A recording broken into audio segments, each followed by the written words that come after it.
Hi guys, and welcome to Race Centre. I'm DAZ. We've got Will Sharrock's Yamaha R6 here on the dyno, and in today's video we're going to talk about something a little bit different to what we've been covering recently.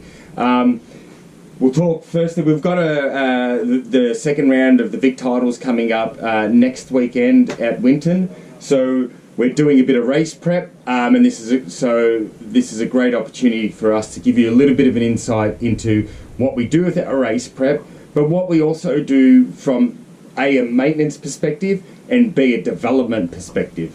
So as I said, this is Will Sharrock's Yamaha R6. We name all our bikes here at Race Centre. This one is named May. We'll go into the reasons why that is maybe another time. We'll be here forever.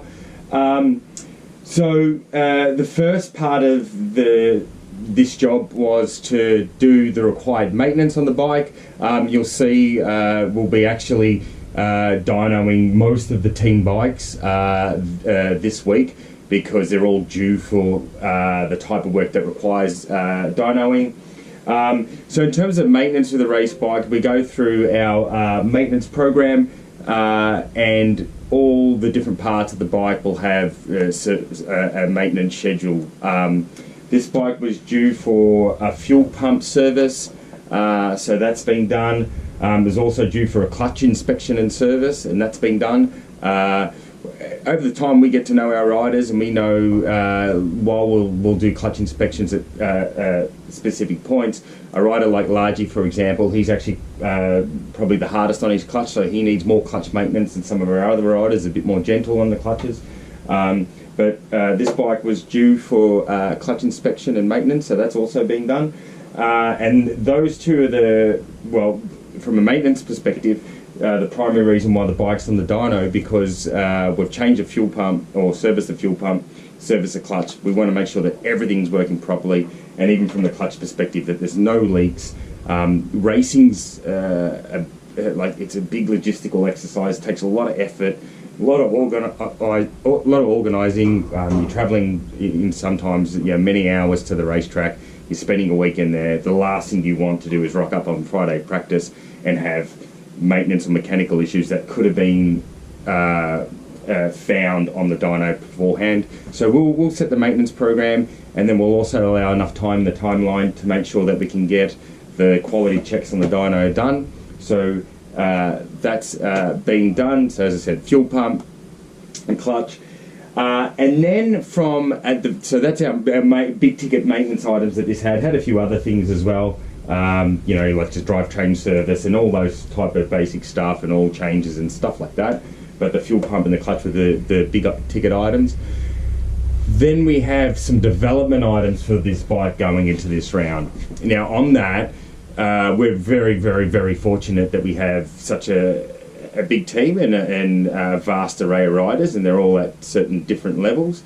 But it gives us a really, really big picture of where everybody's at. But it also allows us to test and develop things like our setup, but also different throttle maps and different clutch configurations, different engine brake maps. So what we might do, if we've got a really good base, we might leave 3 of the riders on all that base and then use one rider to do some development and testing. And when we see that rider's starting to pull a bigger advantage, then we can be confident that we'll try somebody else with that new setting, and if they also see the same advantage, then we'll pass it on to the rest of the team. So we do it in a really, really structured way. If you like, in terms of development where the bikes are at, we normally will use Largy and Luke Sanders to try the latest stuff, and then we gauge, we know where their pace normally is relative to each other, and then also to Saucy and to Will, and if we see them pulling a bigger gap from that pace, then we'll try it with Will and Saucy, and if they bridge that gap, then we know we're on to a winner. But you've got to be quite structured in how you do that, and how we pass on those developments. With Will, the developments that he's seeing this time round is we've tried some new engine brake maps that it's been clear over time that they're working. So he's getting that upgrade now. The other thing too is Will hasn't had auto blip on his bike till now, All our other bikes do have Translogic auto blip systems on them. If you've watched any of our videos, you would know that I rave about them, and this is no exception. It's bloody awesome. Will's going to find an advantage for sure having this. Particularly, it just makes going into corner entry a lot easier. This feels so amazing on the dyno, like it really, really does. I was just like, kicking down the gears is just so effortless. So it's going to allow him to go into the corners a little bit deeper, a bit smoother, and not have to worry so much about blipping the throttle and all that sort of stuff. And Will is a rider that pushes quite hard on the way in, so I think he's going to find a decent advantage on that. So we've got those items plus those development items for Will, and he'll be in our little R6 team. He'll be the final tick of approval for all those things we've been doing with the engine brake. We already know the auto blip stuff is next level. Highly recommend Translogic auto blippers. If you don't have one on your bike, they are just bloody awesome. So we know that one's there, but if he falls in love with what we've done with the engine brake, that's the final tick to say that that is now the solid base for everybody. So what will happen now, the next step on top of all that, it isn't just like, oh, we'll just go out and ride and see what you think. Before we go there, we'll develop a run plan for Will, and we'll do it for every rider, and we'll probably pick 4 sessions, and we'll give him specific things to do in those sessions. So we'll say, we want you to run this many laps, focus on this, so that he's not distracted trying to think, oh, is the bike different or not, but he's actually focused on a plan, and then at the end of the day, we can say, okay, are the revisions we've made to your bike this time round positive or not? One of the other things we'll be doing this weekend as well is we'll be trialling, or coming weekend, we'll be trialling a new setup with Tim, in terms of suspension and chassis setup. We'll be trialling that with Tim Large and Luke Sanders. Saucy and Will stay on the current Gen 3 setup that we have, but Tim and Luke will be doing development work with our Gen 4 stuff. So that, again, we will use the same process. Use those 2 guys to see how they go. And they do ride quite differently, so it's actually a really good way for us to say, is the Gen 4 stuff going to suit an array of riders, or is it going to be specific to a particular rider? So we'll do a bit of development work there. If it shows promise this coming weekend, and depending how much promise, we'll start to switch the other boys to it.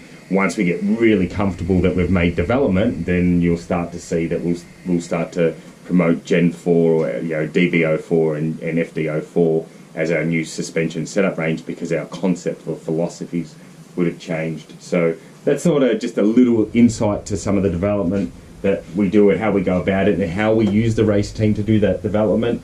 But it's also very critical that we do robust maintenance and that we check the bikes so that we know when we get to the track, A, they're going to perform and we've got our best chance of getting results and points. And then also make sure that we've got a really solid base for our testing and development. So with the little side note with the fuel pump service, we're just putting some fine tuning on the actual fuel tune, just because it has changed ever so slightly since we did the fuel pump service. And we did do base runs with the base runs before we touched the fuel pump and after, and it has made a bit of a difference. So we'll just fine tune that. Yeah, it sounds pretty good. It's working pretty good. This one will be over the winter after this round. Will then be it will be scheduled in for an engine rebuild because it's due, and will also, this engine is standard. It doesn't have the performance upgrades that Largies and Saucy's has, so it will get that as well. So it's a really cool, fun, exciting program how we work with it. One of the biggest things we've been working on with Will over the past period is his consistency as a rider. He's an awesome rider. You're not going to find anyone that tries harder than Will Sharrock, and I absolutely love him for it. I know I'm not meant to have favourites, but I love Will. He's awesome. Love his effort and all that. And we've just been working on a program getting the consistency there, and now that that consistency is there, we can start putting this development stuff in, and like I said, once he gets a motor build and do all these things, we're hoping to see that he'll take that next step, but only time will tell. So, now we'll show you some of the runs that we did, and have a listen to this Translogic Auto Blipper. It sounds bloody awesome. Thanks for watching.